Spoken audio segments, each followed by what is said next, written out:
Tes ini.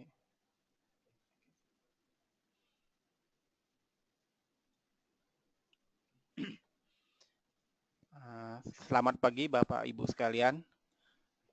Selamat datang dan bergabung di Philip Morning Market Call edisi hari Jumat tanggal 28 Oktober tahun 2016. Hari ini kami prediksi IHSG akan bergerak menguat di kisaran support resisten 5392 dan 5440 meskipun pagi ini terpantau indeks saham regional selain Jepang dibuka turun. Market driver hari ini adalah harga minyak yang semalam sempat naik setelah negara-negara anggota OPEC yang berasal dari Teluk berhasil meyakinkan Rusia bahwa OPEC akan memangkas outputnya sebesar 4%. Namun pagi ini harga minyak kembali turun. Dari sisi makroekonomi untuk regional pagi ini rilis data memperlihatkan bahwa inflasi Jepang mencatatkan penurunan selama 7 bulan beruntun di bulan September ini. Ini adalah refleksi dari semakin hematnya masyarakat di Jepang dalam membelanjakan uangnya. Inflasi inti turun 0,5% di bulan September dibanding dengan bulan September tahun lalu. Penurunan ini sama dengan penurunan bulan sebelumnya yang juga 0,5%. Selain itu juga ada data GDP Taiwan, ekonomi Taiwan pertumbuhannya meningkat di kuartal 3 ini seiring dengan membaiknya permintaan atas barang-barang elektronik dan juga kinerja ekspor mesinnya yang mulai pulih. Ekonomi Taiwan tumbuh 2,06% year on year setelah pada kuartal 2 hanya tumbuh 0,7%. Kalau dari dalam negeri kemarin sore rilis data realisasi investasi memperlihatkan bahwa selama Januari sampai September 2016 realisasi investasi tumbuh 13,4% dibanding periode yang sama tahun sebelumnya, yaitu mencapai 453,4 triliun. Investasi di domestik tumbuh 18,8%, lebih tinggi dari investasi asing yang hanya tumbuh 10,6%. Untuk hari ini juga pasar akan fokus pada rilis data pertumbuhan ekonomi Amerika kuartal 3 yang akan dirilis nanti malam. Konsensusnya adalah ekonomi Amerika akan tumbuh 2,5% setelah pada kuartal sebelumnya tumbuh 1,4%. Kita memasuki stock news. Yang pertama adalah Mitra Adi Perkasa. MAPI membukukan laba bersih 120 miliar untuk kuartal 3. Ini akibat dari efisiensi oleh perusahaan. Yang kedua adalah CIMB Niaga, BNGA. Laba bersihnya tumbuh 389% menjadi 1,29 triliun di kuartal 3 dari sebelumnya 265 triliun bulan tahun lalu. Ini ditopang oleh lagi-lagi efisiensi yang dilakukan oleh perusahaan. Selain itu juga yang bisa dilihat adalah biaya non bunga, biaya operasi non bunga turun 10,75% dibanding tahun sebelumnya. Yang ketiga adalah Bank Jatim (BJTM). Pendapatan bunga tumbuh 3,5%, sementara beban bunga turun 3,7%, sehingga menolong BJTM mencatatkan laba bersih sebesar 20,11%. yaitu sekitar 836 miliar dari sebelumnya 696 miliar tahun lalu. Yang terakhir adalah PTBA. PTBA membukukan laba bersih 1,05 triliun di kuartal 3, turun 29,9% dari 1,5 triliun tahun lalu. Ini diakibatkan oleh kontraksi pada pendapatannya yang sebesar 4,38%. Baik, kita memasuki acara question and answer. Jika Bapak dan Ibu mempunyai pertanyaan, silakan mengajukannya. Terima kasih.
Ya, selamat pagi Bapak Ibu sekalian.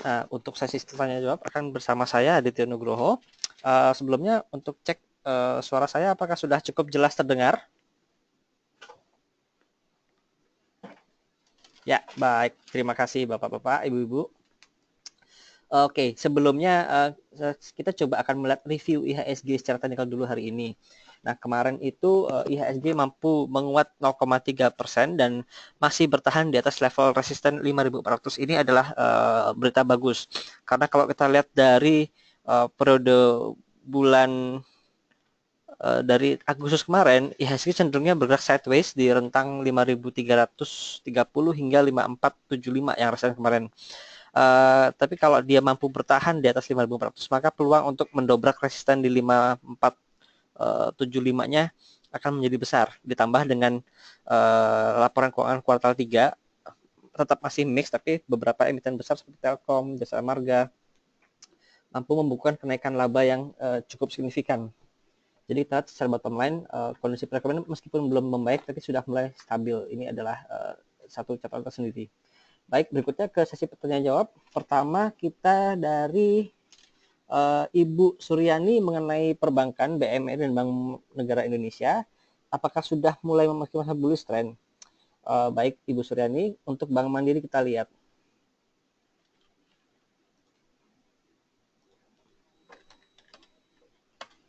Untuk Bank Mandiri masih membentuk pola ascending triangle. Symmetrical triangle. Namun kalau kita lihat pada pertemuan kemarin ini sedikit di atas batas atas dari triangle tersebut. Dan kalau kita lihat dari stokastiknya, ini baru saja golden cross dan ada peluang untuk kembali melanjutkan penguatan. Nah, ditopang dari faktor fundamental, kemarin memang laba Bank Mandiri mengalami penurunan bottom line-nya, cuman top line-nya masih tetap solid. Penurunan laba ini disebabkan karena lebih ada pencadangan yang diperbesar. Jadi seandainya tahun depan dikira risiko kita sudah mulai menurun dan pencadangan dikembalikan kepada net income, maka laba akan kembali melonjak.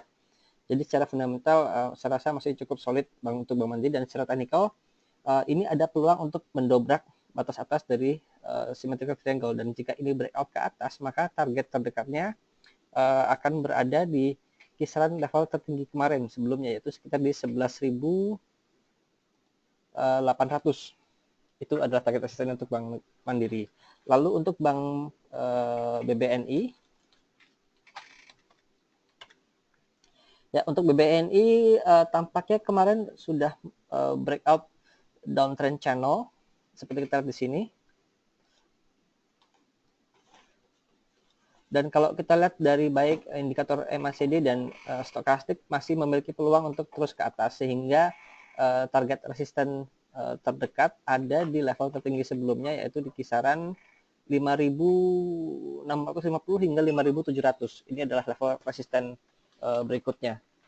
Jadi kalau Ibu sudah memiliki Bank Negara Indonesia, bisa coba di hold dulu sampai nanti level resisten tercapai. Demikian Ibu Suryani.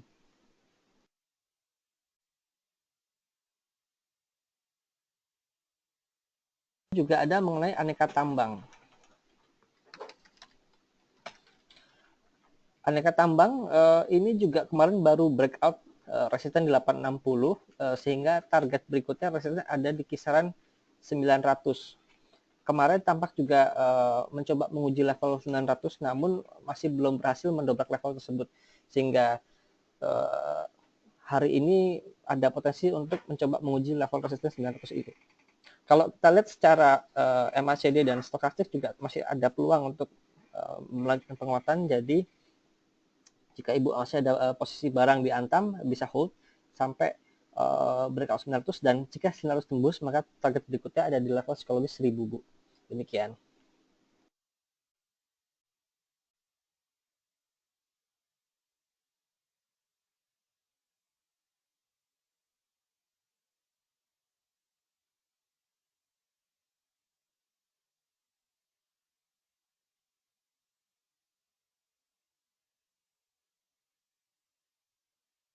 Lalu Pak Antonius Leo mengenai Cepro dan WSBP. Coba kita lihat technical Cepro.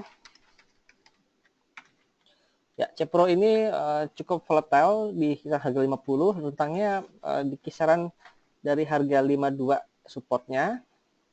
Ya, di sini kurang lebih hingga resistennya di kisaran 60.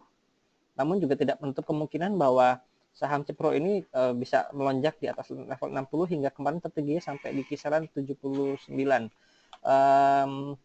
Untuk saham Cepro secara fundamental memang ada tanda pembaikan, cuman ini masih cukup dini ya. Kita harus lihat konsistensi kinerja fundamental terlebih dahulu, apakah dia mampu terus bertahan atau tidak.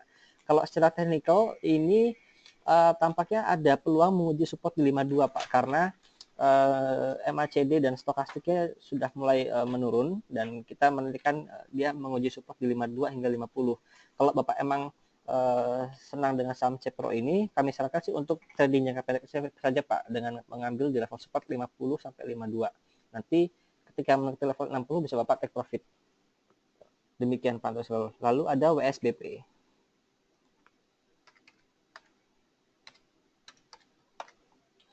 WSBP ini setelah IPO dalam tren menguat, namun seminggu 2 minggu terakhir ini tampak mulai sideways dan sudah sedikit berada di bawah channel downtrendnya, channel uptrendnya, sehingga kita harus melihat arah pergerakannya sedikit lebih lama lagi. Namun kalau kita ke sini harapannya dia tidak mampu menjebol support di 560. Karena kalau jebol 560 maka support berikutnya ada di level 540, Pak. Jadi kalau Bapak ada posisi barang bisa hold, tapi seandainya dia jebol di 560 bisa mungkin keluar dulu untuk menunggu di level 540 untuk ambil kembali. Jadi stop loss di situ. Jadi kita mengurangi risiko kerugian. Demikian Pak Antonius. Berikutnya ada dari Bank Jatim dan LPKR. Nah, Bank Jatim ini baru saja merilis laporan keuangannya. Laba bersihnya untuk periode semester 3 2016 ini menguat 20% dibanding dengan periode sama tahun lalu. Tapi ini lebih ditopang karena perseroan berhasil menurunkan biaya bunganya. Jadi kenaikan penerimaan bunganya tidak terlalu besar, cuman karena dia biaya bunga juga menurun, jadi ada set off besar cukup di situ, jadi kenaikannya masih solid. Namun downside-nya dari Bank Jatim adalah NPL yang menguat. Jadi semester 3 ini NPL berubah menjadi 4,9%, ini hampir 5%, jadi cukup tinggi untuk perbankan. secara teknikal untuk Bank Jatim.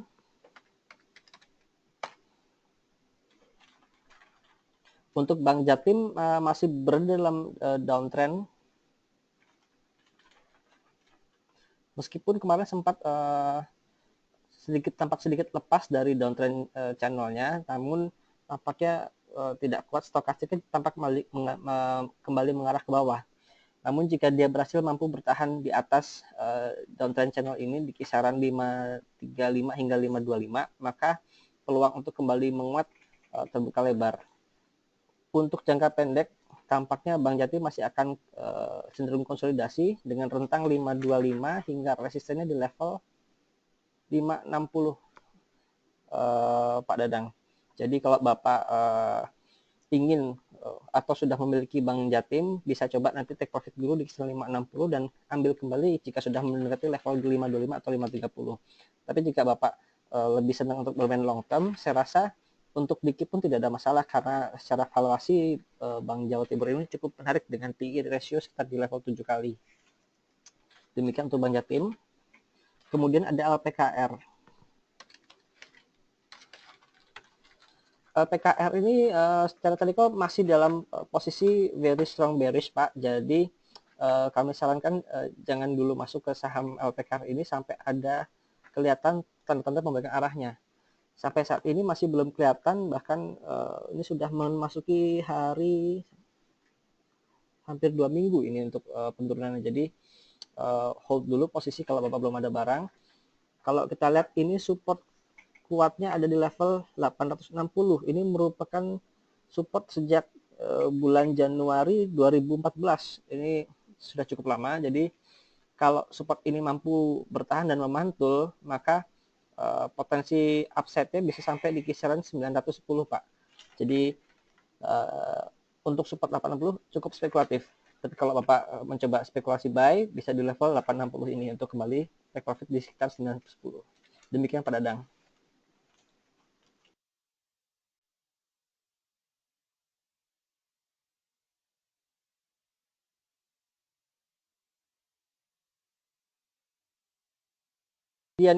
Kemudian dari Pak Hendra Agustiar mengenai saham bumi. Nah, ini mungkin banyak Bapak Ibu yang tertarik dengan topik saham bumi. Memang kemarin PKPU kembali ditunda hingga tanggal 10 November sidangnya. Kalau kita lihat sebelum keputusan PKPU kemarin, harga saham bumi sedikit banyak atraktif, Pak. Jadi cukup bergeraknya lumayan kencang. Tapi setelah PKPU kemungkinan akan kembali cooling down karena masih ada jeda waktu sampai 10 November. Mengenai harga bumi di restrukturisasi di atas 1000. Nah, kemarin kami juga mendapat kabar, teman perlu dikonfirmasi benarnya bahwa kreditor mau jika utangnya dikonversi menjadi saham jika bumi harganya di kisaran 700 hingga 1200. Namun kalau kita secara fundamental cukup berat bagi saham bumi untuk ke arah sana. Lebih baik dimanfaatkan untuk trading jangka pendek saja. Mungkin nanti menjelang tanggal 10 hingga deadline PKPU, bumi akan kembali bergerak volatile dan jika Bapak Ibu berani bisa memanfaatkan trading di sana. Cuma untuk saat ini sepertinya akan cooling down dan jika Bapak Ibu belum ada barang, lebih baik hold dulu posisinya. Demikian.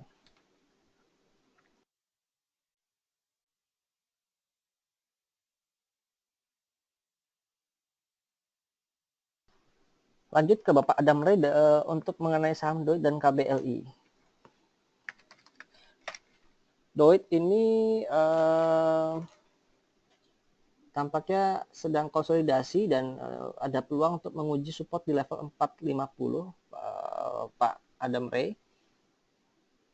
Coba kita lihat lebih besarnya. Ya, 460 untuk supportnya.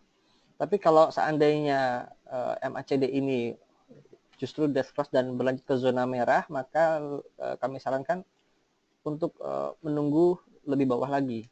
Begitu juga dengan stokastiknya ini baru saja mengalami death cross. Jadi ada peluang untuk kembali melemah. Dan jika melemah, ada peluang menguji support di level 420 yang merupakan moving average 20 harinya. Demikian Pak Adam. Lalu ada KBLI. KBLI masih dalam tren uptrend untuk posisi jangka panjang. Untuk jangka pendek juga masih tetap menguat dan kemarin sudah breakout resisten di 300. Kalau kita lihat kenaikannya 300 ini 40, maka ada peluang target berikutnya di kisaran harga 340 Pak Adam. Jadi range perdagangan berikutnya ada 340, dan jika ada peluang untuk kembali melemah di bawah 300, bisa coba untuk kembali koleksi saham KBLI untuk kemudian dijual di harga 340. Demikian Pak Adam.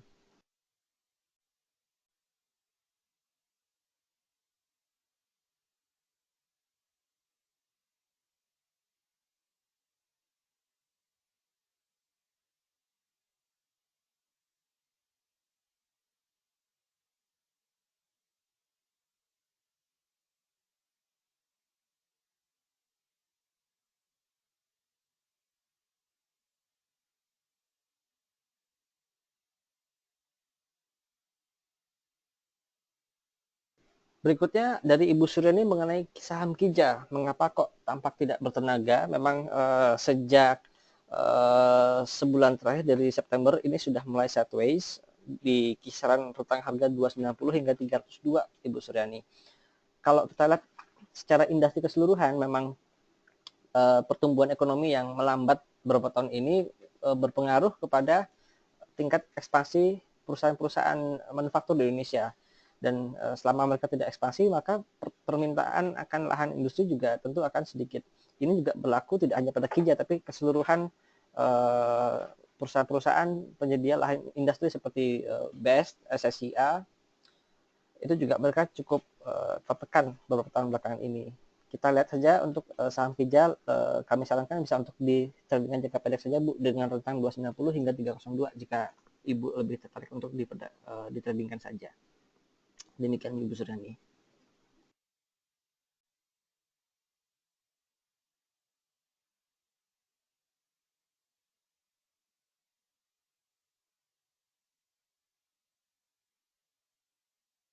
Kembali ke Ibu Suryani mengenai saham Sril. Ya, Sril ini dalam jangka pendek masih dalam posisi uptrend. Kita lihat, tapi secara stokastik dan MACD tampaknya ada peluang untuk kembali melemah.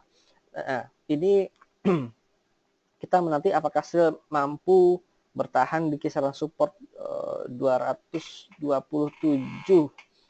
Karena jika jebol level ini, maka dia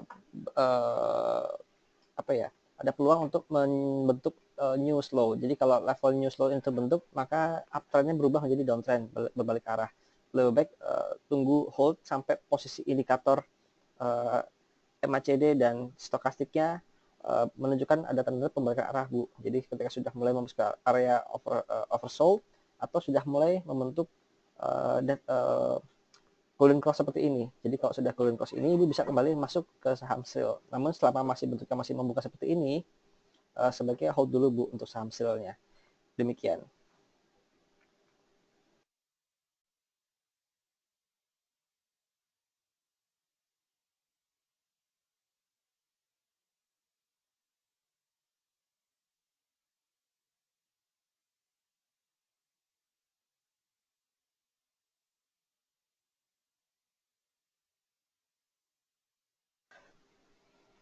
Selanjutnya Bapak Eri Victor mengenai saham Adikarya. Ya, Adikarya ini dalam posisi strong bearish untuk saat ini dan ada potensi untuk menguji support di 2070. Mengapa saham Adikarya yang tampaknya begitu menjanjikan pada awal tahun tampak agak terseok-seok? Karena memang kontrak baru yang dibuka oleh Adikarya tidak secemerlang seperti yang diharapkan. Kalau kita lihat dari perusahaan-perusahaan konstruksi BUMN, maka yang paling besar menerima kontrak dari pemerintah sebenarnya adalah Waskita. Kemudian PPRO karena terdongkrak oleh program subsidi rumah pemerintah, jadi dua emiten itu yang kami rasa lebih baik dibanding dengan yang lainnya untuk saham konstruksi plat merah. Nah, balik lagi ke ADI secara teknikal, ada peluang untuk bottom reversal, jadi bottom fishing untuk saham ADI, cuman itu sangat spekulatif untuk saat ini. Kita lihat untuk stokastik sudah memasuki area oversold dan tampak ada tanda-tanda untuk melakukan golden cross. Untuk Pak Eri, jika memang senang dengan risiko tinggi, bisa mencoba untuk bottom fishing di kisaran 2070 hingga 2100. Namun tetap batasi risiko stop loss. Kita harus disiplin, jika memang gagal menguat, kita harus kembali buang barangnya. Tapi kalau seandainya ada bottom fishing, maka peluang resisten berikutnya ada di kisaran 2200, Pak. Jadi peluangnya range antara 2070 hingga 2200 untuk saham ADI. Tapi tetap kami ingatkan bahwa ini cukup berisiko karena dalam tren jangka pendek maupun menengahnya masih dalam posisi bearish. Demikian, Pak Airi.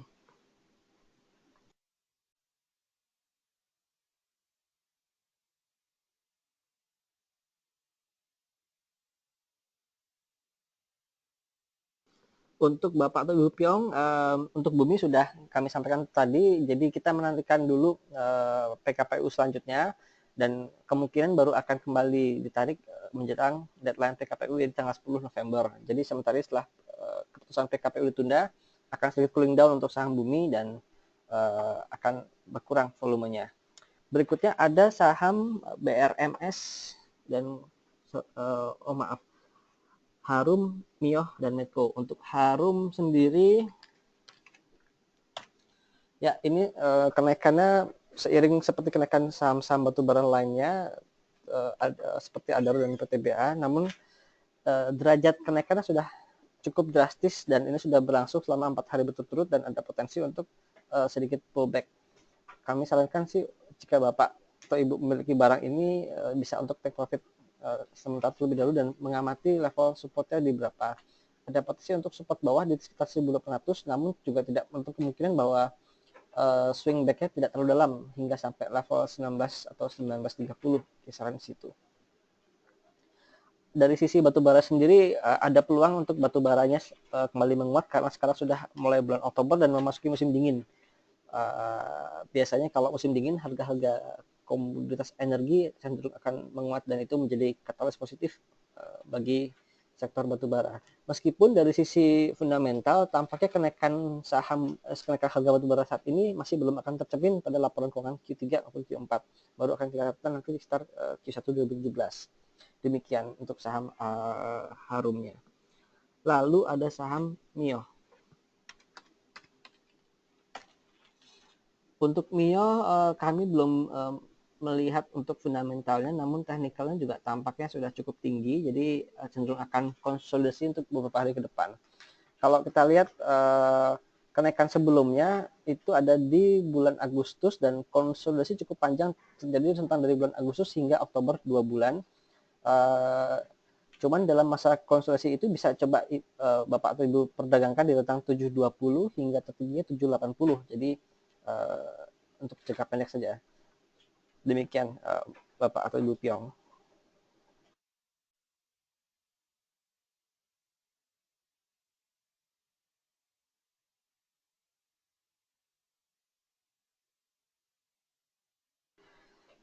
Dari Bapak Robertus Emmanuel mengenai saham Pegas dan Elsa. Ya, Pegas ini masih terseret dengan berita seputar merger antara Pegas dengan Pertagas, lalu juga terkait sentimen negatif dari dispute mengenai harga jual gas kepada industri. Jadi sentimen negatif dari sisi pemberitaan untuk Pegas ini cukup besar. Tapi kalau kita lihat dari secara fundamental, seharusnya tidak masalah untuk Pegas ini.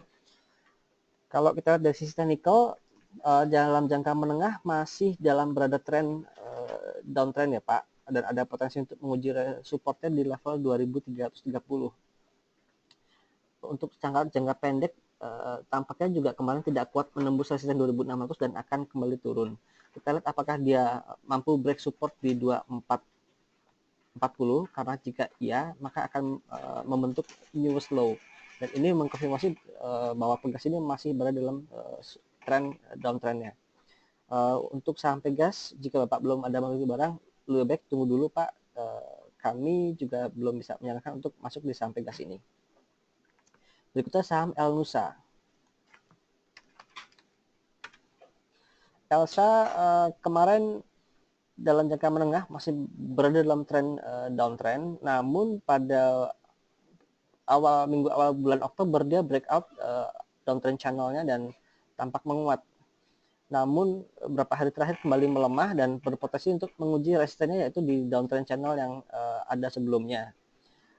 Kita lihat apakah dia mampu bertahan di atas downtrend channel yang sebelumnya ini, dan jika mampu bertahan maka ada peluang untuk saham Elsa ini kembali untuk uptrend. Kalau kita lihat proyeksinya,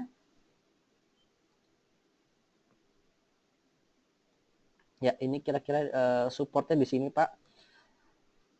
Jadi kalau seandainya dia mampu mantul di level ini, garis ini, maka dia akan membentuk higher low, dan itu dalam jangka pendek berpeluang untuk menjadi uptrend atau bullish kembali. Secara stokastik juga ini masih menuju ke arah area oversold, dan kita menantikan saja lebih baik settle di mana dan bisa dimanfaatkan untuk bottom fishing. Nah, harapannya adalah dia memasuki area oversold di kisaran support di sini Pak, di batas upper trend downtrendnya di level 450-an, dan dia bisa kembali menguat untuk kembali menguji level resisten di 510 atau 509 ya. Demikian Pak Robertus.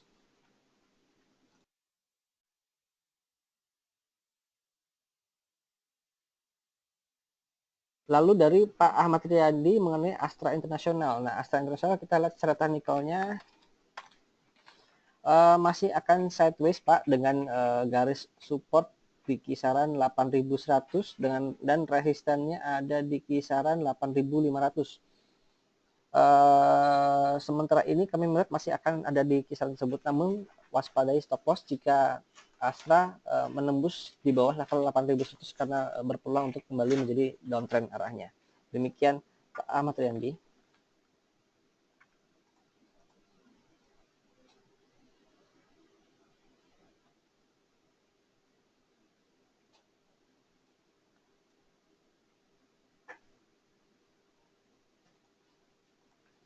Untuk Pak Erwin, Bumi dan BRMS, Bumi tadi sudah kami bahas, cuman untuk sedikit reminder bahwa tampaknya akan sedikit cooling down setelah pengumuman penundaan PKPU. Lalu untuk BRMS juga sama seperti saham Bumi lainnya, dan tampaknya saham batu lainnya akan mengikuti Bumi. Jadi kalau Bumi mulai cooling down, maka saham-saham lainnya juga akan cooling down. Kalau BRMS ini, jika Bapak masih ada barang, lebih baik dijual terlebih dahulu Pak, sell on strength, dan akan kita menantikan ketika Bumi mulai bergerak lagi. Lalu ada KBLM. KBLM ini masih dalam posisi strong uptrend. Kita lihat hari ini tampaknya juga masih ada peluang menguat, cuman penguatan akan terbatas, dan jika sudah mulai kembali melemah, lebih baik take profit dulu Pak, dan kita menanti supportnya di kisaran 450. Demikian.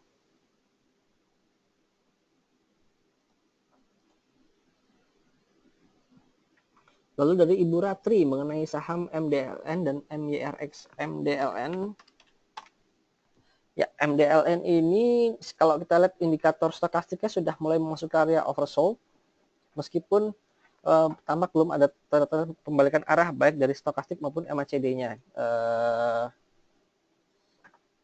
Ada peluang untuk menguji support di kisaran 370 Ibu. Jadi kalau di 370 dan stokastik sama MACD sudah mulai ada tanda-tanda pembalikan arah, bisa spekulatif buy di level tersebut dan dengan target di level 390 hingga 400 rupiah.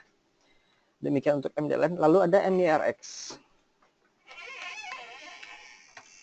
MYRX masih akan sideways. Kemarin jangka menengah dia posisi downtrend, namun mampu memantul di kisaran support 133, dan ini untuk MYRX ada resisten di kisaran 144 hingga 145. Arah terdekatnya akan menuju ke situ. Namun kalau kita lihat dari stokastiknya tampaknya tidak terlalu kuat, dan jika Ibu ada barang mungkin bisa take profit dulu di kisaran 144 145 Bu, dan nanti kita ambil kembali di supportnya di rentang 133. Demikian Bu Ratri. Lalu dari Pak Juni Sianturi mengenai Harum. Harum tadi sudah kami bahas, namun akan kami review sedikit. Harum ini ada peluang untuk masih lanjut menguat, namun penguatan sudah terlalu kencang Pak. Lebih baik tunggu ketika mulai sideways, kita bisa lebih aman masuk di situ. Sideways-nya di kisaran kemungkinan 1900 karena support 1750 tampaknya cukup jauh untuk dicapai. Demikian Pak Joni Santuri.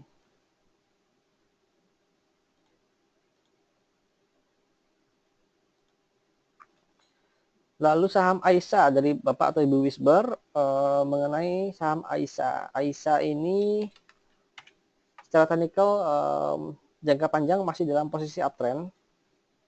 Sorry, jangka menengah. Ini tampak sudah membalik dari tren downtrend pada bulan Juni 2014 hingga Januari Februari 2016. Kalau kita lihat ini ada pembentukan pola cup and handle. Ini pola cup-nya sudah terbentuk dan sekarang tampaknya akan membentuk pola handle-nya. Ini di sini. Dan ada resisten kuat di level 2300 dan jika resisten 2300 ini bisa breakout, maka konfirmasi pembentukan pola cup handle dan target berikutnya akan ada di kisaran harga 2550. Jadi cukup tinggi. Kuncinya adalah di level resisten 2310 ini. Jadi kalau 2310 breakout dengan level volume yang meyakinkan, maka Bapak atau Ibu bisa akumulasi dan menanti saham Aisa untuk menuju level 2500 kembali. Demikian.